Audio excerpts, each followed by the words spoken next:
Alright, I wanted to do an update on this system I built. It's not built correctly. It does work, but nothing was sized right.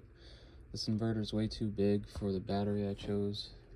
Just running the inverter drains the battery down in like a day, maybe 2 days.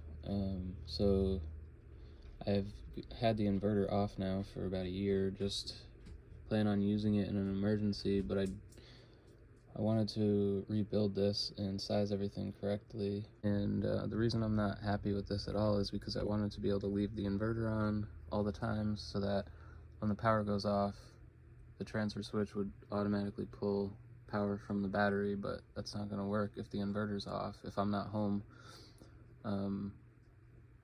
it's just not going to work. I wanted it to work if I'm not home also. So yeah, I'm going to rebuild this.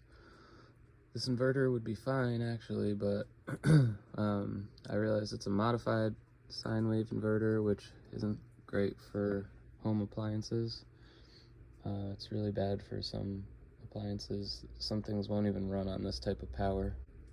Yeah, so I'm in the process of rebuilding this. I put together a 600-watt array of solar, and I got a new pure sine wave inverter.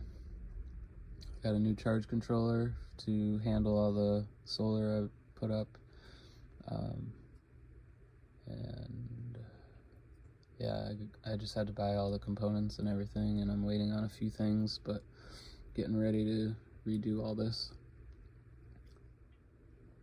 I apologize if anyone saw my video on when I built this and did something similar to this, because, well, it'll work, you just need more batteries.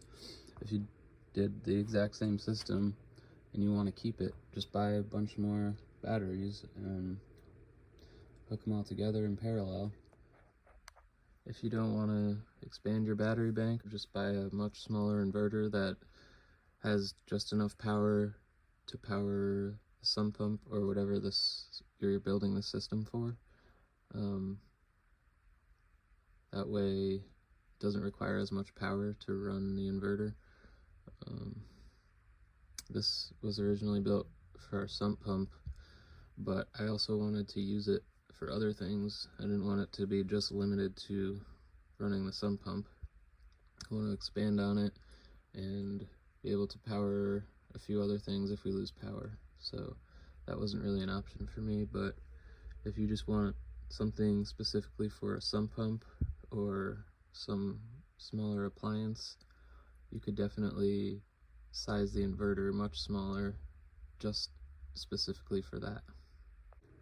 I didn't feel like buying a bunch more lead acid batteries, and I don't have much room for them over here where I have everything, so I got two 12-volt 200 amp lithium iron phosphates to replace this battery. But I am going to keep this battery there.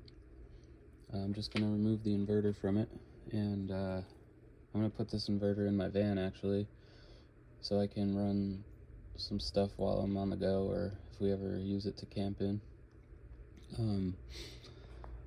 So I'm going to leave everything else attached to the battery because I have 100-watt solar panel still connected to this, and there's a fan that's running on this system right now in my greenhouse. I have a little compost heating system going, so this thin wire here is for that fan. So I'm just going to leave this system running and just hook up everything else next to it basically and remove that inverter.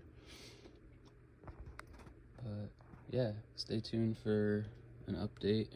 I'll keep the posts coming as I make more progress, and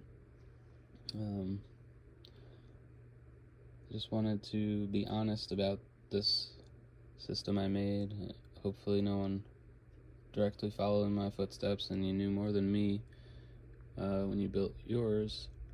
I just started buying stuff without much knowledge on this, and I should have looked into it more before I did that.